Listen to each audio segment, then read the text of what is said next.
Hello, beautiful people, and welcome back. This is an unforgettable travel with your girl, Latoya Sheree, your travel bestie, and I am here to shed some light on all of the travel topics that we have out here. And on today's segment, we're going to talk about the great debate: hotels, Airbnb.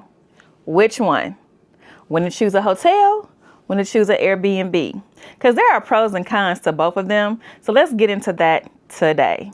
Up first, let's talk about hotel pros. Why is it a good idea to stay in a hotel? Or when is a good idea to stay in a hotel? First of all, consistency, amenities, loyalty programs, and convenience. Let's talk about the convenience of it all. Hotels, major chains, almost everywhere in the world. So you have your Marriotts, your Hiltons. They're convenient. You book a reservation, you go and stay there. You have 24-hour support from the hotel staff. They have buffet breakfast or some type of restaurant in the hotel. They have daily housekeeping.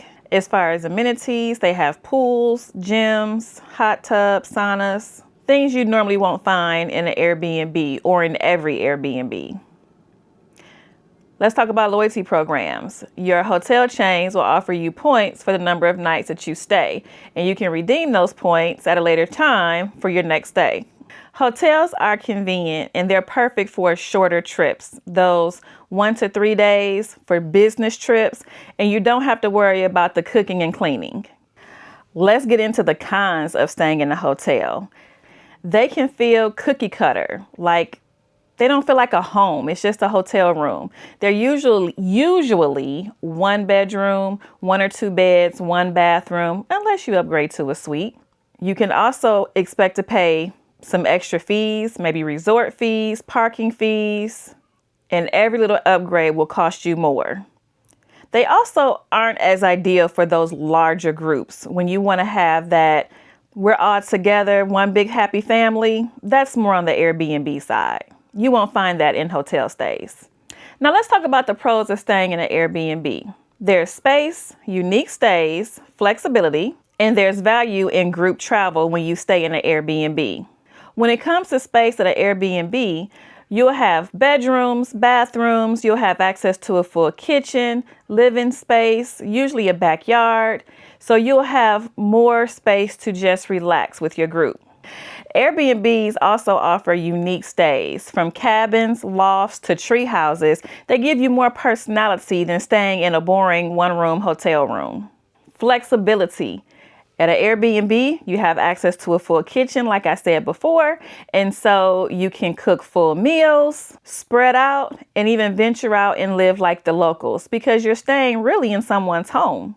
If you're thinking about an Airbnb for group travel, it can also be a little easier to split the costs with the group when you book an Airbnb versus a hotel stay. The cons of staying in an Airbnb, because they're not perfect. There's inconsistency, there may be some extra chores, those pesky hidden fees, and less support. With inconsistency, because you're staying in someone's home or a rental place for Airbnb, they won't be all the same. They won't be cookie cutter like staying in a hotel. So every house, every condo, even townhomes, they're going to be a little bit different. Not a little bit. Everyone's going to be different. They're going to be decorated differently. So you won't have a consistency. So what's going to be important there is you making sure that when you find the listing, you read through it to make sure that Airbnb has everything you're looking for. Do you like doing chores on your trips? I don't. And unfortunately, that's one of the downsides with renting an Airbnb is that a lot of them have you do chores on the back end, from stripping the sheets off the bed to emptying trash to starting the dishwasher.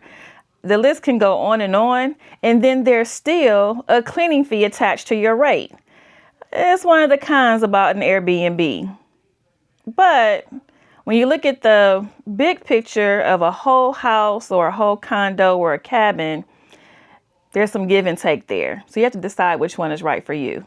Since we're on the topic of doing chores and those cleaning fees, there are other fees that go into booking an Airbnb, from pets to smoking, similar to hotels, but they can be much higher. So make sure that when you're booking your Airbnb, you check those hidden fees for pets, for grilling, and even for smoking. All right, Lastly, the con for Airbnb is you may have less support.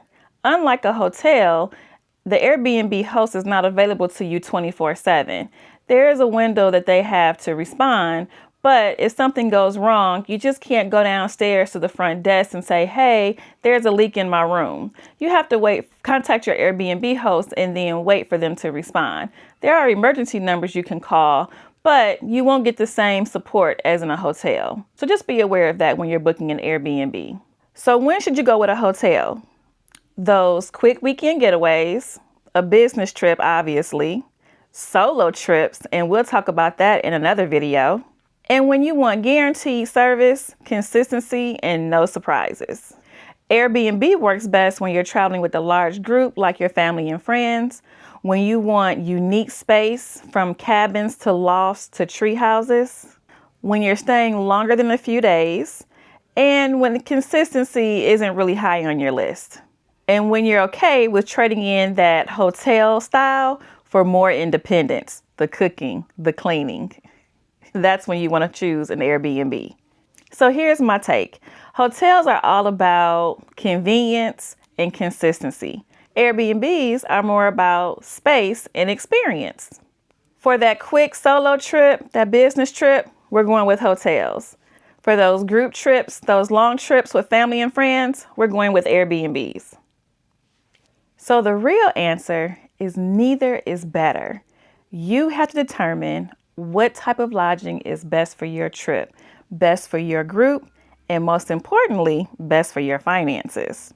So make sure to do your research. Check out the hotels, what they have to offer. Check out the Airbnbs and what they have to offer, and see what's best for you and your group. There's no right or wrong answer. Just do your research. And that's it, guys. Thank you guys for watching. I'm Latoya Sheree. Don't forget to like, subscribe, and comment. And in the comment section today, make sure you tell me which one you prefer, Airbnbs or hotel, and why. Also, if there's something you like for me to talk about, a subject in traveling, please drop that in the comments as well. I would love to do a video based on what you guys want to hear about. Thank you for tuning in, and see you next time. Don't forget to have an unforgettable journey.